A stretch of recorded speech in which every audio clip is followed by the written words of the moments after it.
4 years ago, Ubisoft embarked on a new adventure with the announcement of the first Discovery Tour. And now the team has taken the biggest leap in this great experiment yet. The unique aspect of Discovery Tour Viking Age is that it's a role-playing game that has no conflict. It's really meant for you to immerse yourself, to have fun, and at the same time to learn about the era from the perspective of the Vikings, but also from the perspective of the Anglo-Saxons. Discovery Tour Viking Age is a richly layered narrative experience split between the Viking and Anglo-Saxon world. In it, you'll step into the role of 4 main characters: Thorstein, a Viking merchant, and his wife Gunhilda, a sailmaker; brother Elrich, a Saxon monk; and Alfred the Great, king of the Anglo-Saxons. One of the quite exciting and interesting developments, I think, in the last 10-15 years is how we understand who the Vikings were and what happened when they interacted with people in the places they came to.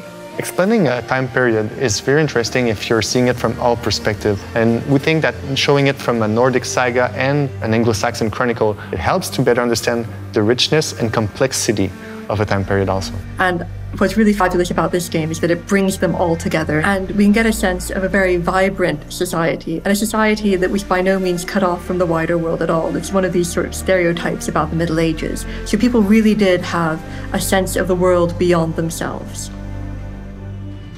For the first time in the franchise, the experience is driven by an engaging narrative throughline, structured around 8 quests, full of familiar faces, meaningful choices, surprises, and opportunities to learn about both Viking and Anglo-Saxon life.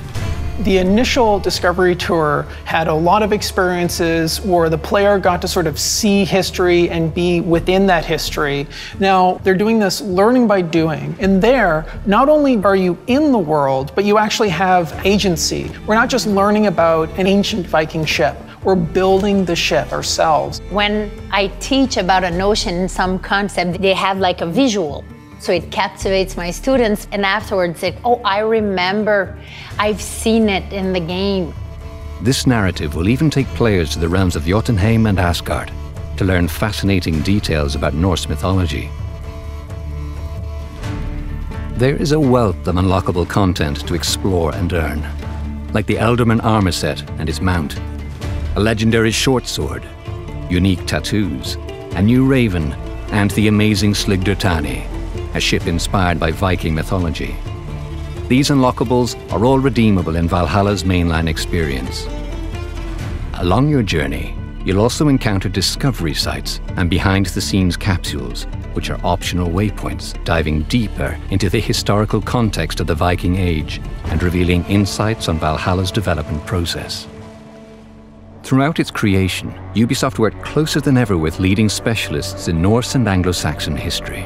These were not just advisors, but key developers, imbuing the Discovery Tour with unprecedented detail and immersive nuance as they pulled back the veil on this contentious historical period. I think the Discovery Tour helps make history more available to everybody. Like this type of game, I think, will give people more of that sense of what it was actually like to be a real human being back 1,000 years ago. I think that really humanizes the past. I think that brings people closer to history in quite a unique way. By putting people and their stories at its center, Ubisoft has amplified its impact and immersion, offering players a new way to discover and learn about history. Discovery Tour series sets a high watermark for educational games that very few else can meet. I think the most surprising aspect of this Discovery Tour is that players will have fun engaging with the quests, and they'll never realize that they're actually learning.